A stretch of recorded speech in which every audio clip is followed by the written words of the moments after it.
perky just to start it. Just pop a perky just to start it.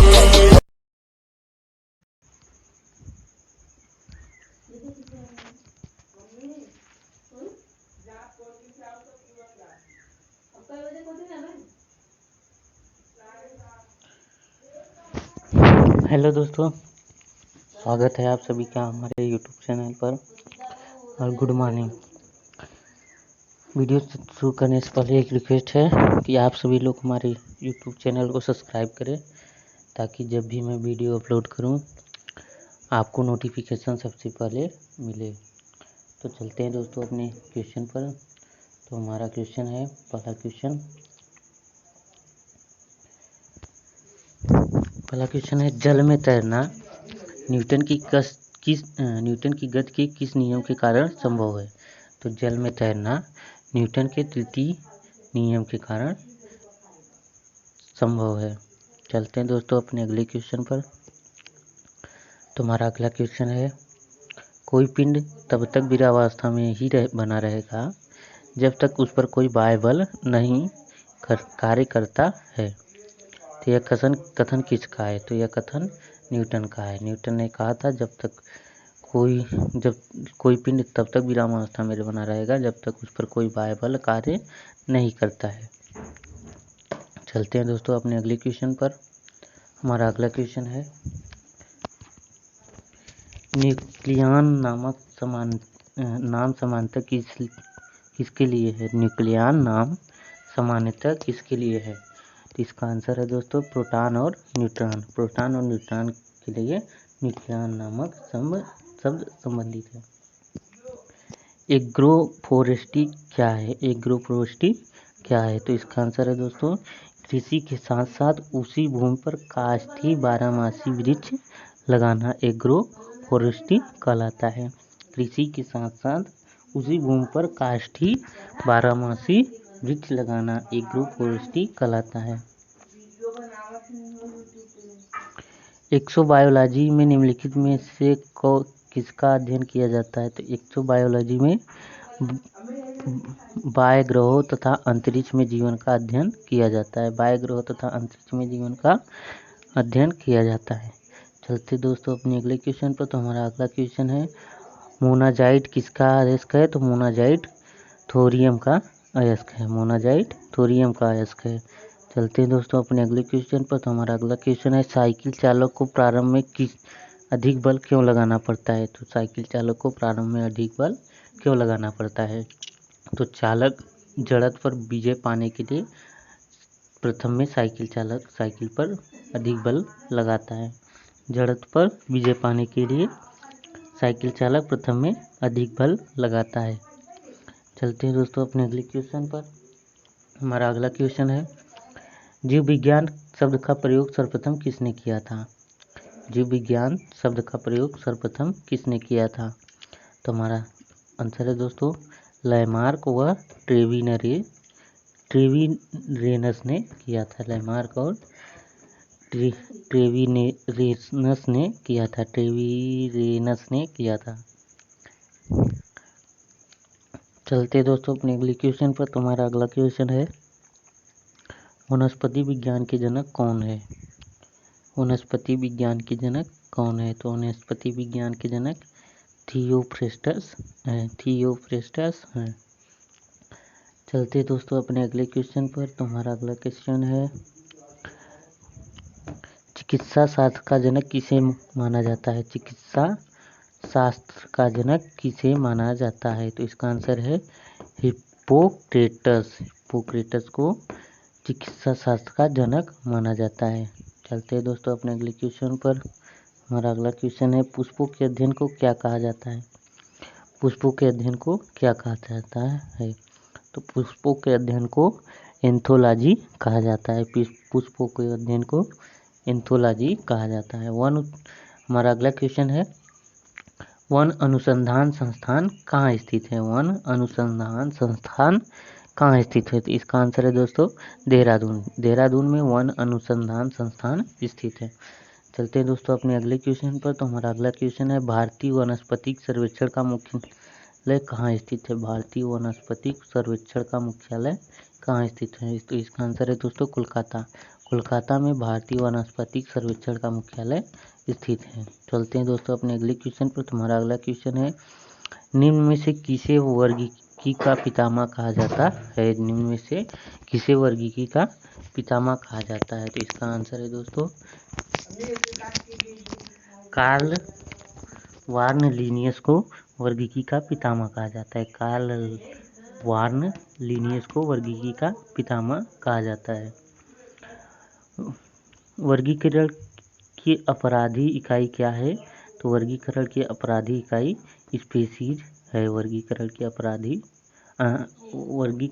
आराधी इकाई क्या है? Sorry दोस्तों, वर्गीकरण की आराधी इकाई क्या है? तो वर्गीकरण की आराधी इकाई स्पीशीज है। चलते हैं दोस्तों अपने अगले क्वेश्चन पर। हमारा अगला क्वेश्चन है, जीवन की खोज सर्वप्रथम किसने की थी? जीवन की खोज सर्वप्रथम किसने की थी? तो इसका आंसर है दोस्तों लीवेनहॉक ने जीवन की खोज की थी। चलते हैं दोस्तों अपने अगले क्वेश्चन पर। तुम्हारा अगला क्वेश्चन है, वास्तविक केंद्रक किसमें अनुपस्थित होता है? वास्तविक केंद्रक किसमें अनुपस्थित होता है? इसका आंसर है दोस्तों जीवाणु में वास्तविक केंद्रक अनुपस्थित होता है। भोजन की विषाक्तता उत्पन्न होती है। भोजन की विषाक्तता किससे उत्पन्न होती है? तो इसका आंसर है दोस्तों क्लोस्ट्रीडियम बोटुलिनम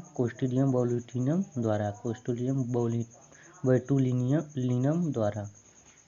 चलते हैं दोस्तों अपने अगले क्वेश्चन पर। तुम्हारा अगला क्वेश्चन है, नाइट्रोजन के स्थिरीकरण में निम्न में से कौन सी फसल सहायक है? नाइट्रोजन की स्थिरीकरण में निम्न में से कौन सी फसल सहायक? तो इसका आंसर है फली यानी बीन्स।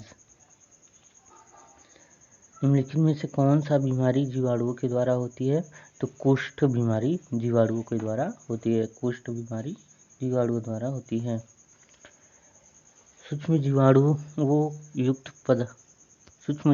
युक्त पदार्थ का शीतलीकरण एक प्रक्रिया है जिसका कार्य जीवाणुओं को निष्क्रिय करना है। सूक्ष्म जीवाणुओं युक्त पदार्थ का शीतलीकरण एक प्रक्रिया है जिसका कार्य जीवाणुओं को निष्क्रिय करना है। दूध से दही के रूप में जमने के कारण लैक्टोबैसिलस है। चलते दोस्तों अपने अगले क्वेश्चन पर। तुम्हारा अगला क्वेश्चन है, वृक्षों की छाल पर उगने वाले कवकों को क्या कहा जाता है? वृक्षों की छालों पर उगने वाले कवकों को क्या कहा जाता है? तो इसका आंसर है दोस्तों कार्टिकोल्स। वृक्षों पर उगने वाले कवकों को कार्टिकोल्स कहा जाता है। निम्नलिखित में से कौन सी खुजली रोग के लिए इसके बीज का कारण है? तो कवक। तो इसका आंसर है दोस्तों कवक। लाइकेन किस दो वर्ग के पौधों से मिलकर बने होते हैं? तो लाइकेन कवक और शैवाल से मिलकर बने होते हैं। लाइकेन कवक और शैवाल से बने होते हैं। तो चलते हैं दोस्तों अपने अगले क्वेश्चन पर। तुम्हारा अगला क्वेश्चन है, माओरी जनजाति का निवास किस देश में है? माओरी जनजाति का निवास किस देश में है? तो इसका आंसर है दोस्तों न्यूजीलैंड में माओरी जनजाति का निवास है। चलते दोस्तों अपने अगले क्वेश्चन पर। तुम्हारा अगला क्वेश्चन है, सुवा किस देश की राजधानी है? यह देश कहाँ है? सुवा किस देश की राजधानी है? यह देश कहाँ है? तो इसका आंसर है दोस्तों फिजी की दक्षिणी प्रशांत महासागर में सुवा की राजधानी है। देश के सर्वप्रथम और सौर तालाब का विकास किस स्थान पर किया गया? तो देश की सर्वप्रथम सौर तालाब का विकास गुजरात कच्छ में किया गया। भाखड़ा नांगल परियोजना में मानव निर्मित झील को किस नाम से जाना जाता है? तो भाखड़ा नांगल परियोजना में मानव निर्मित झील को गोविंद सागर के नाम से जाना जाता है। एटना, स्ट्राम्बोली, फ्यूजियामा और विसुवियस ज्वालामुखी में से प्रमुख ज्वालामुखी कौन सा है? तो इसका आंसर है विसुवियस प्रमुख ज्वालामुखी है एटना, स्ट्राबोली, फ्यूजियामा में से। चलते दोस्तों अपने अगले क्वेश्चन पर। तुम्हारा अगला क्वेश्चन है ओंगे जनजाति जो प्रायः विलुप्त होती जा रही है भारत के किस क्षेत्र में निवास करती है। ओंगे जनजाति जो प्रायः विलुप्त होती जा रही है भारत के किस क्षेत्र में निवास करती है। तो इसका आंसर है दोस्तों अंडमान द्वीप में। अंडमान द्वीप में ओंगे जनजाति निवास करती है जो प्रायः विलुप्त होती जा रही है। चलते दोस्तों अपने अगले क्वेश्चन पर। तुम्हारा अगला क्वेश्चन है भारत का सबसे गहरा और हर मौसम में कार्य करने वाला बंदरगाह कौन सा है। तो इसका आंसर है दोस्तों पारादीप। भारत का सबसे गहरा और हर मौसम में कार्य करने वाला बंदरगाह पारादीप है। चलते दोस्तों अपने अगले क्वेश्चन पर। तुम्हारा अगला क्वेश्चन है समुद्री लहरों द्वारा निर्मित चट्टानों को क्या कहा जाता है। तो समुद्री लहरों द्वारा निर्मित चट्टानों को सामुद्रिक शैल कहा जाता है। सामुद्रिक शैल कहा जाता है। चलते हैं दोस्तों अपने अगले क्वेश्चन पर। तो हमारा अगला क्वेश्चन है टोडा जनजाति किस राज्य में पाई जाती है। तो टोडा जनजाति तमिलनाडु राज्य में पाई जाती है। तमिलनाडु राज्य में पाई जाती है। चलते हैं दोस्तों अपने अगले क्वेश्चन पर। तो हमारा अगला क्वेश्चन है रावी, चिनाब, झेलम और ब्यास में कौन सी नदी अपने उद्गम के अंत तक केवल भारत में ही प्रवाहित होती है। रावी, चिनाब, झेलम और ब्यास में कौन सी नदी अपने उद्गम से अंत तक केवल भारत में प्रवाहित होती है। तो इसका आंसर है ब्यास। ब्यास नदी भारत के अंत में प्रवाहित होती है, अंत तक प्रवाहित होती है। चलते हैं दोस्तों अपने अगले क्वेश्चन पर। तो हमारा अगला क्वेश्चन है मयूरभंज, क्योंझर और सुंदरगढ़ की लौह खदानें किस राज्य में स्थित है। मयूरभंज, क्योंझर और सुंदरगढ़ की लौह खदानें किस राज्य में स्थित है। तो इसका आंसर है दोस्तों इसका आंसर है दोस्तों उड़ीसा। उड़ीसा में मयूरभंज, क्योंझर और सुंदरगढ़ की लौह खदानें स्थित है। चलते दोस्तों अपने अगले क्वेश्चन पर। हमारा अगला क्वेश्चन है मेडागास्कर की खोज किस सन में हुई थी। तो मेडागास्कर की खोज 1500 ईस्वी में हुई थी। चलते दोस्तों अपने अगले क्वेश्चन पर। हमारा अगला क्वेश्चन है देश में सर्वाधिक चंदन की लकड़ी का उत्पादन किस राज्य में होता है। देश में सर्वाधिक चंदन की लकड़ी का उत्पादन किस राज्य में होता है। तो इसका आंसर है दोस्तों कर्नाटक। कर्नाटक में देश के सर्वाधिक लकड़ी का उत्पादन होता है। चलते दोस्तों अपने अगले क्वेश्चन पर। तो हमारा अगला क्वेश्चन है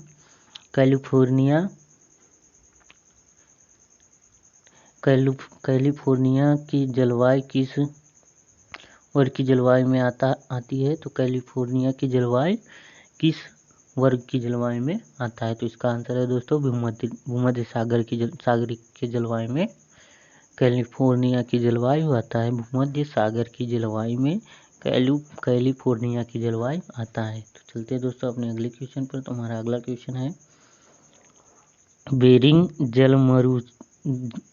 जल मरुमध्य किस देशों को अलग करता है। बेरिंग जल मरुमध्य किन देशों को अलग करता है। तो इसका आंसर है दोस्तों अलास्का और रूस को। अलास्का और रूस को बेरिंग जल मरुमध्य अलग करता है। चलते दोस्तों अपने अगले क्वेश्चन पर। तो हमारा अगला क्वेश्चन है राजमुंदरी में कौन सा केंद्रीय शोध संस्थान है। राजमुंदरी में कौन सा केंद्रीय शोध संस्थान है। तो इसका आंसर है दोस्तों केंद्रीय तंबाकू शोध संस्थान। केंद्रीय तंबाकू शोध संस्थान। चलते दोस्तों अपने अगले क्वेश्चन पर। तो हमारा अगला क्वेश्चन है भारत में साइलेंट वैली प्रोजेक्ट किस राज्य में है। भारत में साइलेंट वैली प्रोजेक्ट किस राज्य में है। तो इसका आंसर है दोस्तों उत्तर केरल में। केरल में भारत में साइलेंट वैली प्रोजेक्ट का राज्य है। चलते दोस्तों अपने अगले क्वेश्चन पर। तुम्हारा अगला क्वेश्चन है लक्षद्वीप संरचना की दृष्टि से कैसे द्वीप है। लक्षद्वीप संरचना की दृष्टि से कैसे द्वीप है। तो इसका आंसर है दोस्तों प्रवाल द्वीप। लक्षद्वीप संरचना की दृष्टि से प्रवाल द्वीप जैसा है। चलते दोस्तों अपने अगले क्वेश्चन पर। तुम्हारा अगला क्वेश्चन है पेरियार जल विद्युत परियोजना किस राज्य में है। पेरियार जल विद्युत परियोजना किस राज्य में है। तो इसका आंसर है दोस्तों केरल राज्य में। पेरियार जल विद्युत परियोजना केरल राज्य में स्थित है। तो चलते हैं दोस्तों अपने अगले क्वेश्चन पर। तो हमारा अगला क्वेश्चन है नाट किसका मात्रक है। नाट किसका मात्रक है। तो नाट वायु की गति का मात्रक है। नाट वायु की गति का मात्रक है। कोरबा कोरबा का एल्युमिनियम उद्योग किस राज्य में स्थित है? कोरबा का एल्युमिनियम उद्योग किस राज्य में स्थित है? तो इसका आंसर है दोस्तों छत्तीसगढ़ राज्य में। कोरबा का एल्युमिनियम उद्योग छत्तीसगढ़ राज्य में स्थित है। चलते दोस्तों अपने अगले क्वेश्चन पर। तुम्हारा अगला क्वेश्चन है अंकलेश्वर तेल क्षेत्र किस राज्य में स्थित है? तो अंकलेश्वर क्षेत्र गुजरात राज्य में स्थित है। सिनिओलचू पर्वत शिखर किस राज्य में है? सिनिओलचू पर्वत शिखर सिक्किम राज्य में है। हाथी घास किस राज्य में उगती है? तो हाथी घास सावना प्रदेश में उगती है। हाथी घास सावना प्रदेश में उगती है। प्रथम भारतीय फिल्म राजा हरिश्चंद्र के निर्माता कौन थे? तो इसका आंसर है दोस्तों दादा साहब फाल्के। प्रथम भारतीय फिल्म राजा हरिश्चंद्र के निर्माता दादा साहब फाल्के थे। चलते हैं दोस्तों अपने अगले क्वेश्चन पर। हमारा अगला क्वेश्चन है रेफ्रिजरेटर में कौन सी गैस प्रयुक्त होती है? तो इसका आंसर है दोस्तों फ्रियान। रेफ्रिजरेटर में फ्रियान गैस प्रयुक्त होती है। फ्रियान गैस प्रयुक्त होती है। रेफ्रिजरेटर में फ्रियान गैस प्रयुक्त होती है। रेफ्रिजरेटर में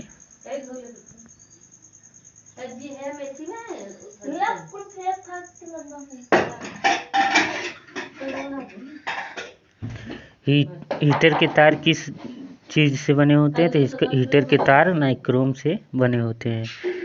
विश्व का सबसे बड़ा द्वीप नदी द्वीप माजुली असम के किस जिले में स्थित है? तो विश्व का सबसे बड़ा नदी द्वीप माजुली असम के पातालपुरी जिले में स्थित है। मंदिरों की पूर्ण भूमि भारत के किस राज्य को कहा जाता है?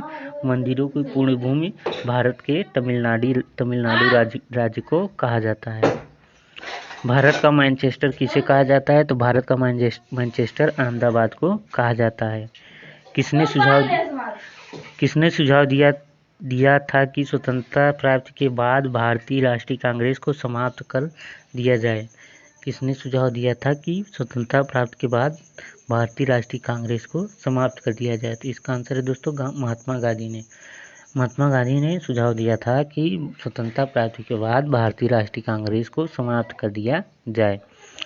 1947 के भारतीय राष्ट्रीय कांग्रेस के दिल्ली अधिवेशन की अध्यक्षता किसने की? तो इसका आंसर है दोस्तों राजेंद्र प्रसाद ने 1947 के भारतीय राष्ट्रीय कांग्रेस के दिल्ली अधिवेशन की अध्यक्षता की।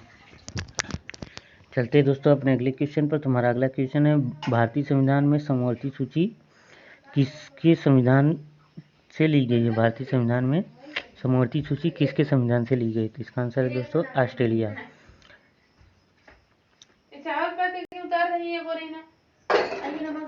चलते दोस्तों अपने अगले क्वेश्चन पर। तुम्हारा अगला क्वेश्चन है गोल्डन गर्ल एवं उड़न परी के नाम से किस भारतीय खिलाड़ी को कहा जाता है? इसका आंसर है दोस्तों पीटी उषा। गौतम बुद्ध का बचपन का नाम क्या था? तो गौतम बुद्ध के बचपन का नाम सिद्धार्थ था। भारत में सशस्त्र बलों का सर्वोच्च सेनापति कौन होता है? तो भारत में सशस्त्र बलों का सर्वोच्च सेनापति राष्ट्रपति होता है। रतौंधी किस विटामिन की कमी से होता है? तो रतौंधी विटामिन ए की कमी से होता है। पोंगल किस राज्य का त्योहार है? तो पोंगल तमिलनाडु राज्य का त्योहार है। गिद्धा और भंगड़ा किस राज्य के लोक नृत्य है? तो गिद्धा और भंगड़ा पंजाब राज्य के लोक नृत्य है। टेलीविज़न का आविष्कार किसने किया था? तो टेलीविज़न का आविष्कार जॉन लीगी बेयर्ड ने किया था। भारत की पहली महिला शासिका कौन थी? तो भारत की पहली महिला शासिका रजिया सुल्तान थी। मछली किसकी सहायता से सांस लेती है? तो मछली गलफड़ों की सहायता से सांस लेती है। इनकलाब जिंदाबाद का नारा किसने दिया था? तो भगत सिंह ने दिया था। जलियांवाला बाग हत्याकांड कब और कहाँ हुआ था? तो जलियांवाला बाग हत्याकांड 1919 ईस्वी में अमृतसर में हुआ था। 1939 ईस्वी में कांग्रेस छोड़ने के बाद सुभाष चंद्र बोस ने किस दल की स्थापना की? तो इसका आंसर है फॉरवर्ड ब्लॉक। 1939 ईस्वी में कांग्रेस छोड़ने के बाद सुभाष चंद्र ने फॉरवर्ड ब्लॉक की स्थापना की। पंजाब केसरी किसे कहा जाता है? तो पंजाब केसरी लाला लाजपत राय को कहा जाता है। सैंडर्स की हत्या किसने की थी? तो सैंडर्स की हत्या भगत सिंह ने की थी। 1857 ईस्वी के विद्रोह में किसने अपना बलिदान सबसे पहले दिया? तो इसका आंसर है मंगल पांडे ने। भारत की पहली महिला राज्यपाल कौन थी? तो भारत की पहली महिला राज्यपाल सरोजिनी नायडू थी। माउंट एवरेस्ट पर 2 बार चढ़ने वाली महिला कौन थी? तो माउंट एवरेस्ट पर 2 बार चढ़ने वाली महिला संतोष यादव थी। ब्रह्म समाज की स्थापना किसने की थी? ब्रह्म समाज की स्थापना राजा राम मोहन राय ने की थी। स्वामी दयानंद सरस्वती का मूल नाम क्या है? तो स्वामी दयानंद सरस्वती का मूल नाम मूलशंकर है। वेदों की ओर लौटो का नारा किसने दिया? तो वेदों की ओर लौटो का नारा दयानंद सरस्वती ने दिया था। राधा कृष्ण मिशन की स्थापना किसने की थी? राधा कृष्ण की स्थापना स्वामी विवेकानंद ने की थी।